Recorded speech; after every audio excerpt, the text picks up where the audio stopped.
into your life with Julianne Williams. Today we are in downtown Paso Robles, California. I am so excited. We are going to go to Crazy Woman Cellars. The name is really fun and you're going to learn all about it from the winemaker and the owner, Chris Bennett. So let's take a little walk and we will then go into Crazy Woman Cellars and learn a little bit about wine, food, and what makes it fun to be a winemaker.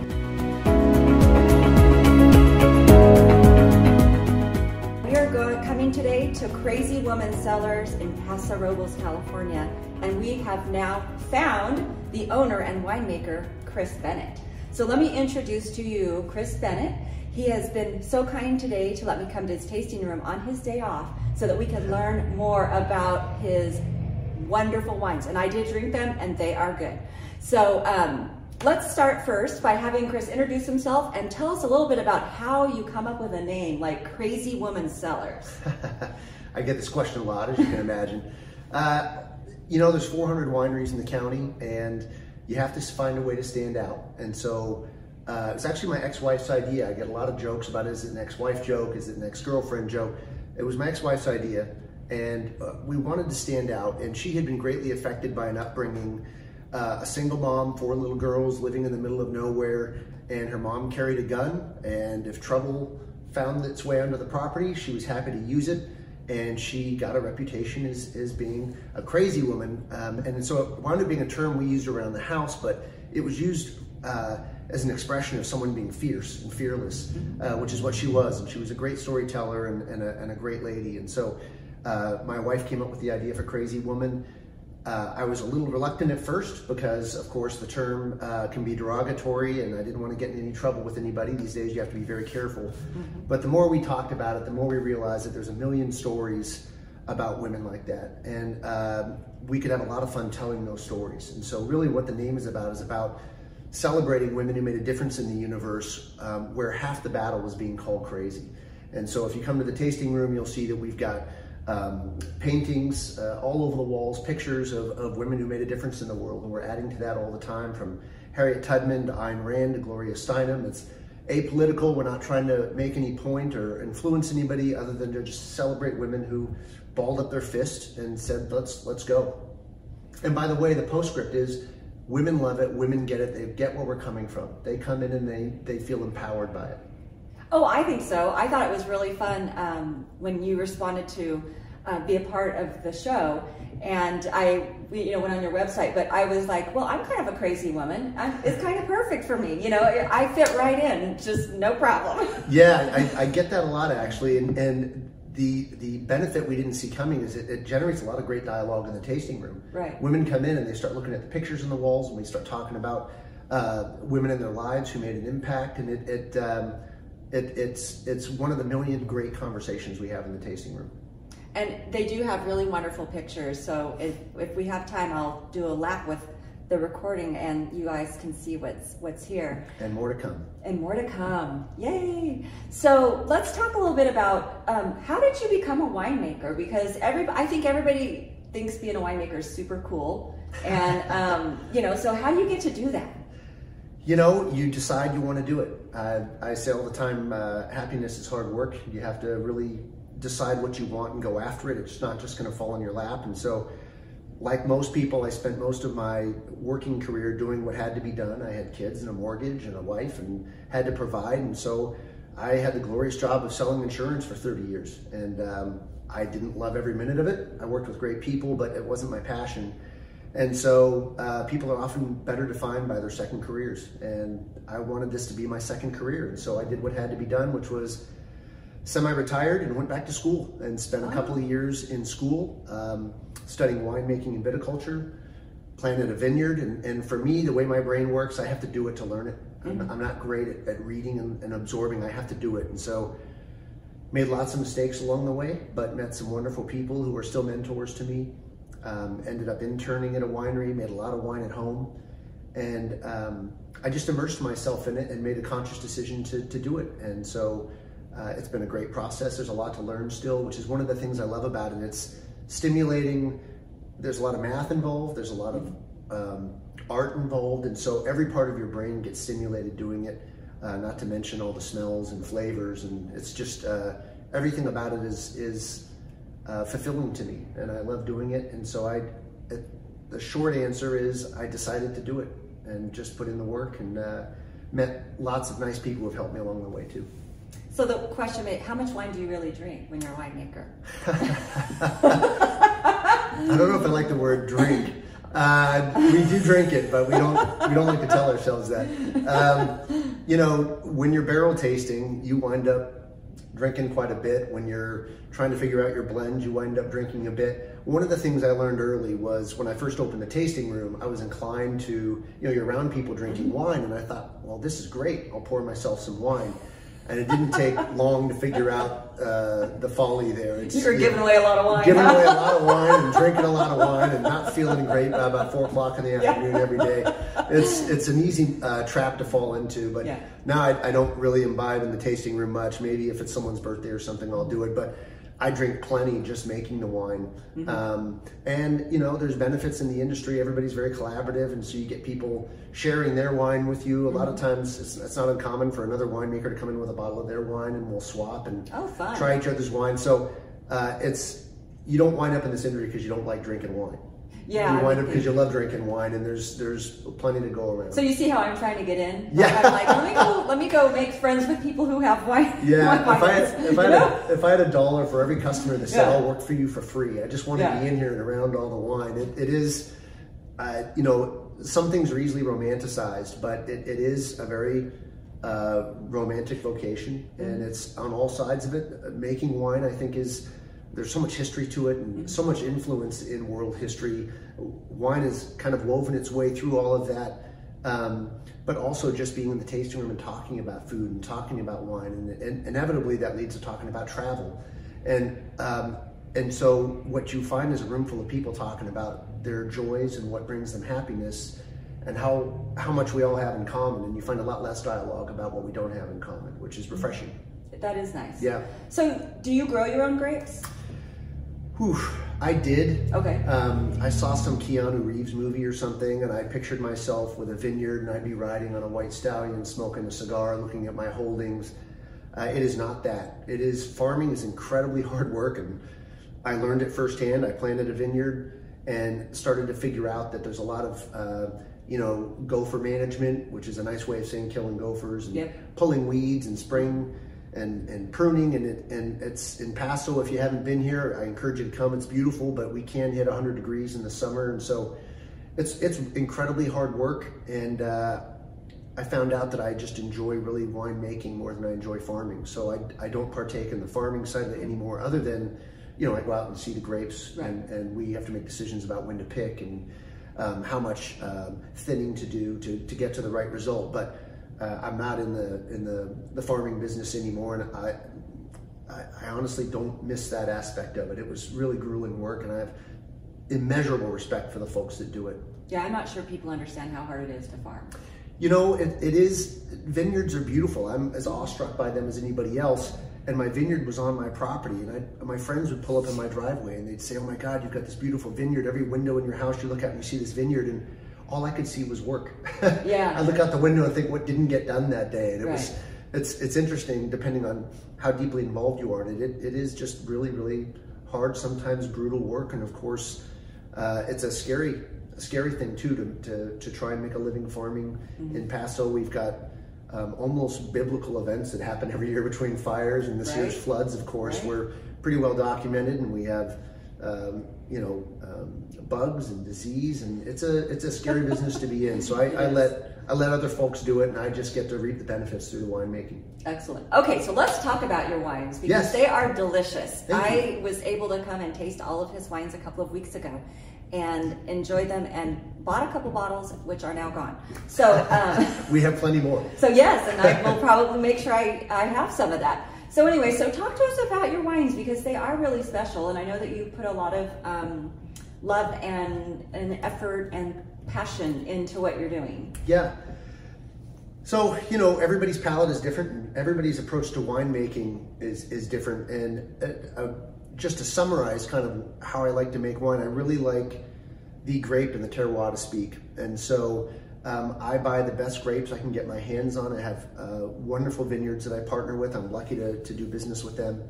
I buy the best barrels I can get my hands on, and then I put them together, and I honestly try to stay out of the way. And so what you get is an actual expression of what was going on with that vintage and that varietal. And so the good with that is that you get a unique experience. Every vintage is different. You know, our 19 Syrah and our 20 Syrah, I love them both, but you would never guess that they came from the same exact plants with the same barrel protocol and the same winemaker. They're unrecognizable. And that's just because those 2 years were very different. And so get good grapes, get good barrels, and stay out of the way the best you can, and let the grapes be what they are. And so our Syrah's a big, bold, rambunctious grape. It's my favorite grape to work with. My Syrah's reflect that. They're what I like to call swampy. They're heavy, bold red wines. Our Grenache is a much more delicate grape, very thin-skinned, a lot of meat relative to the skin. And so our Grenaches their personality is more elegant and much more approachable. And so I kind of let each grape kind of be what it's supposed to be.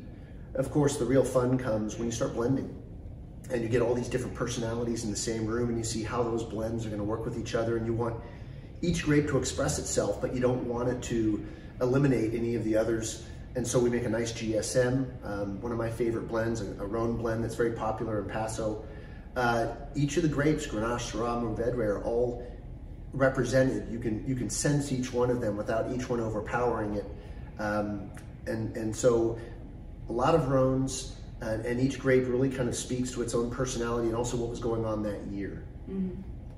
So maybe you could describe for people the difference between some of the, like Bordeaux, Rhone, because I think as people learn wine, and they'll learn what they have such different characteristics. Yes. Yeah, so maybe really would you talk to us a little bit about that? Yeah. So the Paso Robles terroir, and we have I think 12 AVAs now, meaning all these just within Paso Robles, all these different AVAs represent different terroirs. You've got different soils and mountain ranges facing some south-facing slopes, some not. We've got ocean influence. We've got limestone in the soil. We've got all these different things, and so each different area of Paso is very different from the next area. But in general, our terroir is similar to the Rhone Valley in France, and so you see a lot of Rhones grown here. And so quite naturally, if I live in Paso and I want to celebrate Paso's terroir, I wind up with Rhone-style wines, which generally for us are Grenache, Syrah, Mourvedre. We have a Petit Syrah, we have a Viognier, Grenache Blanc, and then we have some blends with some of those grapes represented. We also make a Cab, which is not a Rhone wine, but Cab is almost the mother of Paso Robles. Paso Robles was founded on Zin and Cab. And so I almost feel like I have to make a Cab just because we're in Paso Robles. It's like an unspoken law. And I love a good Cab. But so Paso is about experimentation. We have winemakers here from France. France is very draconian with how they regulate winemaking. So we're getting a lot of French winemakers coming here in the last 20 years, doing some amazing things, a lot of experimentation. And so even when we say someone does Rhones or someone does Bordeaux's, people are blending across those and coming up with fascinating blends. I think Paso is as big as we're getting now. We're still really just really starting to blossom as an area where we have great terroir, great winemakers, and a lot of experimentation, and a lot of the unexpected coming out of Paso, and we're finally being celebrated the way we should. Mm-hmm. I think we've always kind of been Napa's redheaded step kid, and now lo and behold, Napa's buying about, last I heard, about 20% of Paso's grapes. Isn't that amazing? After spending years saying that our terroir wasn't a match to theirs, and we're finding a lot of people coming here from Napa, customers, and saying, I love Napa, but I wish I had known about Paso sooner. And so I know kind of a long-winded answer, but Paso's just so many different things. There's no one thing in Paso. If you come here and go to 4 or 5 wineries, you have not even begun to experience Paso. I agree. It's so fun here if you love wine. So talk to me about food, because I love to eat. And the reason I'm doing these episodes in my show is because the show being called Step Into Your Life, I'm having people sort of step into my life, but also showing them some things that might help them to step into their life and find some joy. So let's talk a little bit about food, because your wines are all very different. And I know I enjoyed some food with my wines, and I took reds, but the Viognier was really good. So if you don't know what a Viognier is, that's a white wine. And it was absolutely fantastic. Thank you. So what would you eat with your Viognier, and then what would you eat with that Syrah that's your favorite? Yeah, you know, there's a myth that white wines just go with fish and chicken, and red wines just go with red meat. And this story's got a lot of legs, but really it's about how you season everything. The meat's really a vehicle for the seasoning. Okay. And so the seasoning matters more than anything else. And I always break this question into main course and desserts. Okay. Viognier, you mentioned, is a very tropical grape. You get banana and mangoes. The way we make it, it's rather crisp, not a lot of residual sugar. And so that would pair lovely with, as it turns out, fish, even though I just said that doesn't have to be the way. It does, because it's a very light white wine. Mm-hmm. I also love to pair white wines actually with anything you'd think about with Thanksgiving, which is also a white meat, but and even some of the reds that are lighter, like a Grenache or a Pinot, go lovely with a Thanksgiving turkey. So our Grenache, we tell people all the time, pair with white meat. It actually is quite nice. The Syrah, as I said, very swampy, very muddy, very heady red wine. It's got, in our case with our 20, kind of a dark chocolate finish. So I actually think of it more as something you would pair with a dessert, although it's not a dessert wine. There's no residual sugar, it's not a port, but it goes lovely with any kind of dark chocolate. We had a lot of fun here. We do a pairing menu. Mm-hmm. And we spent months and months and months pairing wines, and it is a fantastic exercise to go through, because you can find out how you can really make a wine awful with the wrong pair. Yeah, it's true. It's really strange how that happens. We learned an awful lot about making mistakes with that. We tried pairing with our Syrah. Mm-hmm. We tried pairing dark chocolate ice cream sandwich. And of course, when you eat a little bit of ice cream, your tongue goes numb, your mouth goes numb, you can't taste anything. That was a horrible idea. We tried pairing it with milk chocolate, and of course the milk chocolate's so sweet, that doesn't work. And then I started reading books on pairing, and they started giving examples of how not to pair, like a buttery Chardonnay with ceviche. You imagine that contrast. Yeah, and so it's a tricky exercise, pairing, because you don't want to offset the flavors that naturally occur in the wine anyway. So if you like a Cabernet and you like a little fruit forward, if you have some milk chocolate with that, the milk chocolate's going to erase all the fruit in the wine, and you're going to taste stems and seeds. Oh. So you really want to be careful not to overpower the wine and truly complement. So I always, when people are unsure, I say when you're pairing with wine, subtle is better. Okay. If anything's over seasoned, it's probably going to kill your palate. You're not going to enjoy the wine the right way. If anything's overtly hot or overtly cold, that's going to cause you problems with interpreting the wine. And then also with the wine, you have to be very careful with temperature. People like to chill a white wine to 40 degrees. You can chill the flavor right out of it. Actually, so I've heard we serve our white wine too cold and our red wine too warm. Is that what I've heard? You could make that argument. Yeah, the white wine's certainly too cold. I agree with that wholeheartedly. I would pull it out of the fridge and wait a half an hour, 45 minutes, and then pour it. I actually prefer my whites at about 55 degrees. You will find so much more experience with the nose, with the palate, everything with a wine about 55 degrees. Now, some people are going to watch this and just want to shoot me. And say, I'm putting ice in my wine. Yes, for the folks who are putting ice in your wine, please, for the love of God, don't do it. Every time it's all about what tastes good too. But when I see people put ice, especially really good wine, I'm just like, oh no, they work so hard for it to taste like that. Yes, well, I've heard stories of people going to tasting rooms and putting sweeteners in the wine right in front of the winemaker, and you just kind of cringe. They're missing out on the real experience. But yeah, temperature is a big deal with wine, even with reds. There's certain reds, Grenaches and Pinots that actually they're serving chilled in restaurants now at about 55 degrees. It kind of chills the tannins out of it, makes it very fruit forward and very approachable and more like a dessert wine. I'm not a big fan of it personally, but people do it, and it's that's their preference. For red wines, we serve ours at about 66. 66. So that's less than room temperature. If you figure room temperature 72, I just feel like that's the perfect temperature to get the most out of the wine. Okay.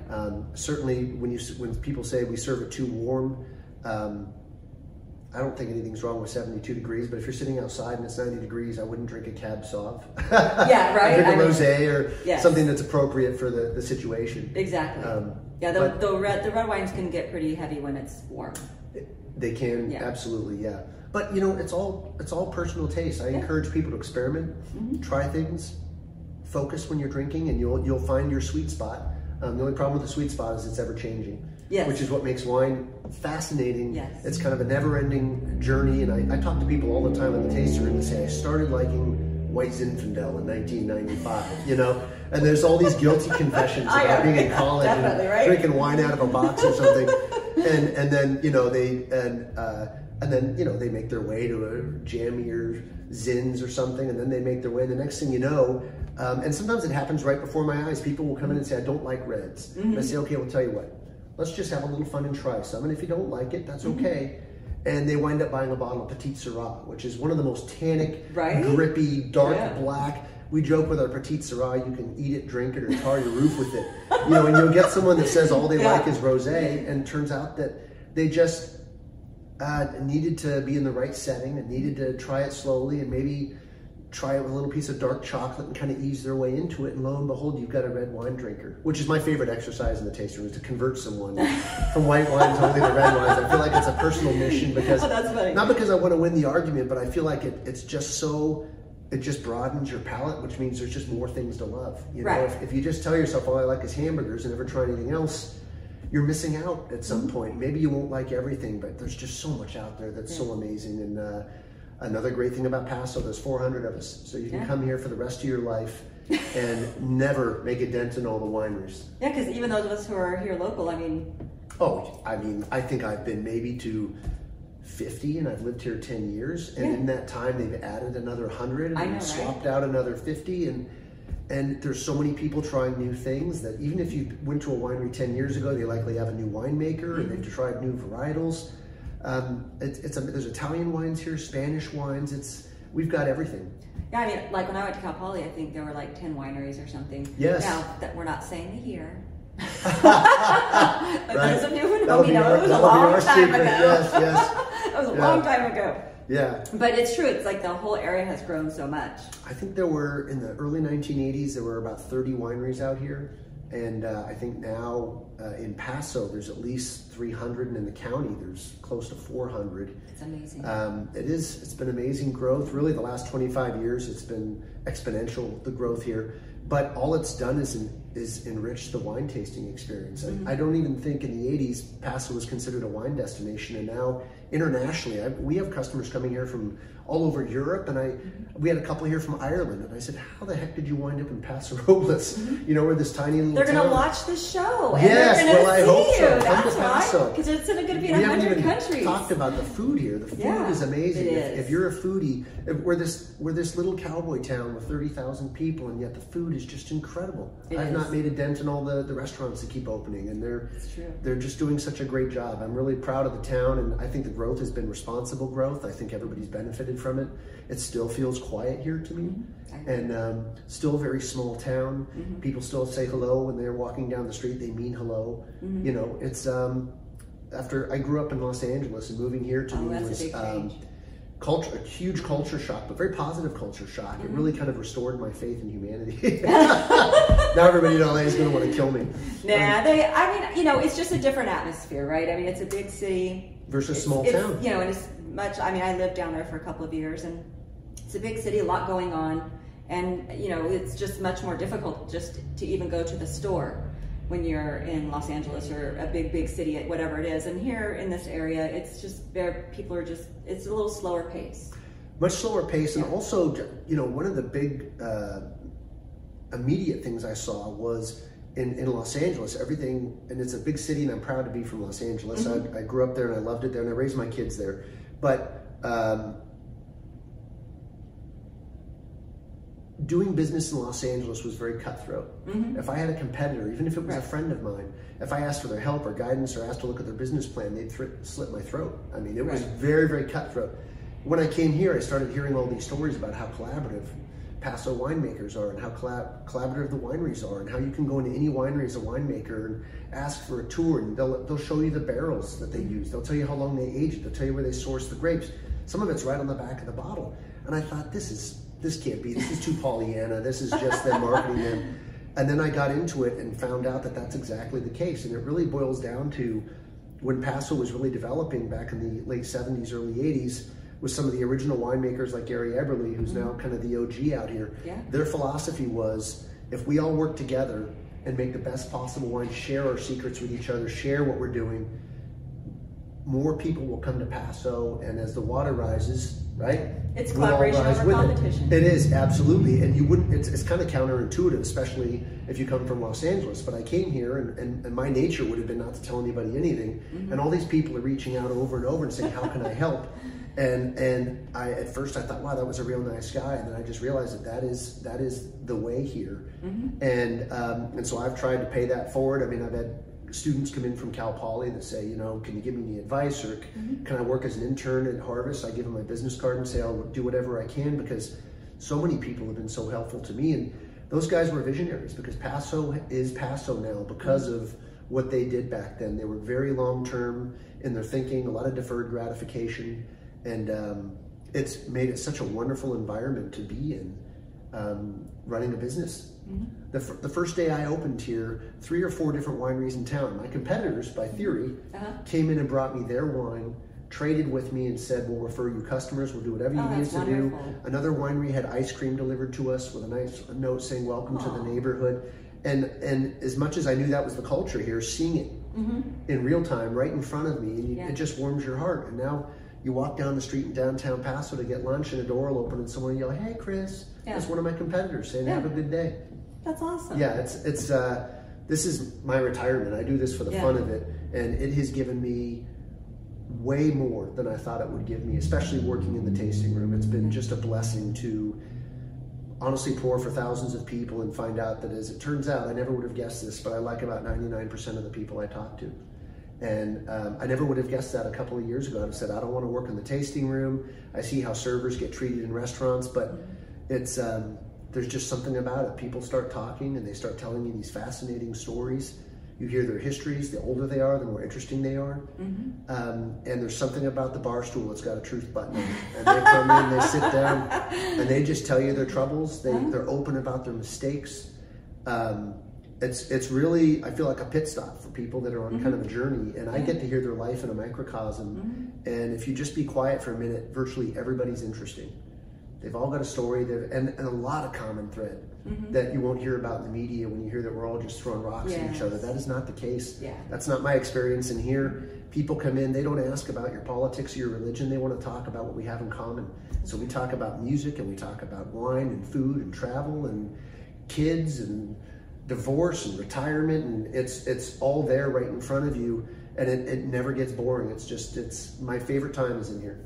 Well, I mean, you know, when you said that we all have more in common, and I think it's so nice that, I mean, you know, here we are talking about wine, but really what it comes down to is, you know, the title, it's worked perfectly into the show, Step Into Your Life. And, you know, what you just said is exactly it, which is we need to spend time finding things in common with people and really celebrating each person that's in this world, because we all have a purpose for being here, and we all are able to help one another. And that, I mean, how is it that would come through, you know, when you're really practicing something that is you're passionate about, but then you end up, the people side becomes so rewarding as well. It is, and I honestly think, again, you can call me Pollyanna, but I wouldn't have said this 5 years ago. If you'd asked me what percentage of the population, if you spend an hour talking to them, would you truly like?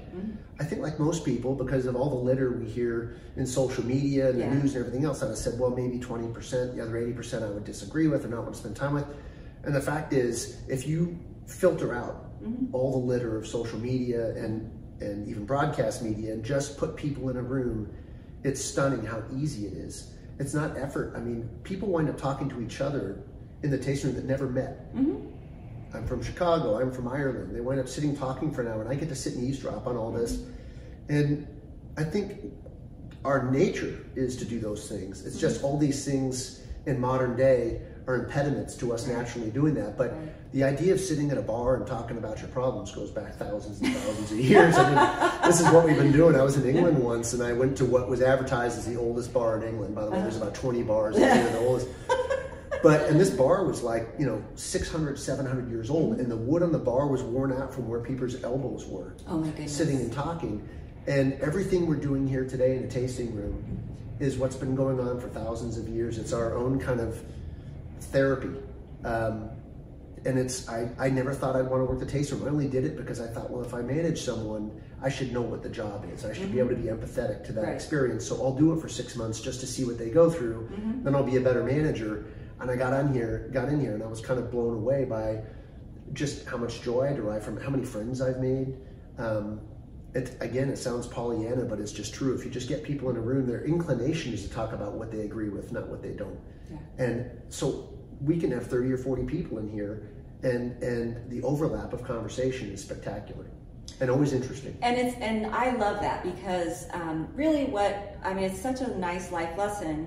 I mean, here, wine brings these people together, which is why actually for me, that's why I love wine and food so much. It's really about that time you spend with people that you love or getting to know people. And it just brings a relaxation to the environment. It does. Where people can have those conversations and sort of just take their wall down and then share. So to close, because I know that you have a rest of the day ahead of you, what advice would you give our audience, our viewers, about either how you stepped into your life or something that they could do to step into their life? I had a lot of time to think about this. I think all the time about happiness, and I think a lot. I've read books on it, and there's some great books out there on it. To me, sometimes being happy is hard work. I say this all the time. I've said it to my kids the whole time they were growing up. It's hard work. You have to spend a lot of time thinking very clearly about what makes you happy. I think that's the hardest part, honestly. I think people often don't know what it is that makes them happy.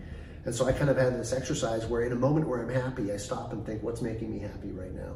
Whatever this is, do more of it. And it winds up being music, and it winds up being friends, wine, food, art. It's almost always the simple things. It's not, I've got to be in the Bahamas or I've got to be on a roller coaster. It's always almost being around family and friends and enjoying wine. So I would say, think very hard about what it is that makes you happy, and then do whatever you have to do, whatever suffering in the short term to get to a change in careers, changing spouses, whatever you have to do. Not trying to cause problems, but you have to ask yourself, am I on the right track? Am I doing what it is that makes me happy? It's okay to be selfish. It's really okay. People spend way too much time thinking about, am I being a good person? And we should be good people and good stewards for our families and the planet and everything else.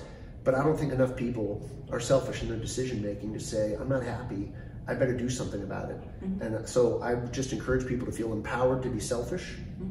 Dare I say that? Yeah. And look in the mirror and say, what about you?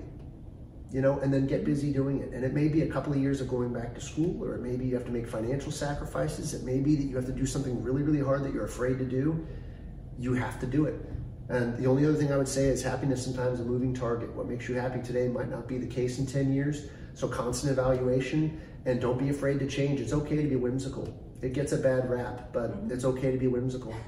We can stay young. Yes. Right? I'm having a blast. I'll say this. I'm 56 years old. If someone offered me 26 over again, I wouldn't take it on a bet. I agree. I agree. Tenfold happier at 56 than I was at 26. Yes.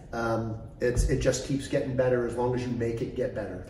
You just learn so much about yourself. That's right. And when you know yourself, then then you are able to find those things that do make you happy. That's right. But to your point, it's work. That's right. So focus. All right, well, everyone, thank you. Chris, thank you for having us today. It's been really fun, and it's so fun to learn about wine, and I enjoyed everything about how people connect, because that's really a lesson that I had today. So thank you again to Crazy Woman Cellars here in Paso Robles, California. Come and visit them. The information will be on the screen and linked in the episode information. But certainly, if you come and taste wine here, not only will you enjoy it, but you will have a great time. So next time, we'll see you. Let's journey together.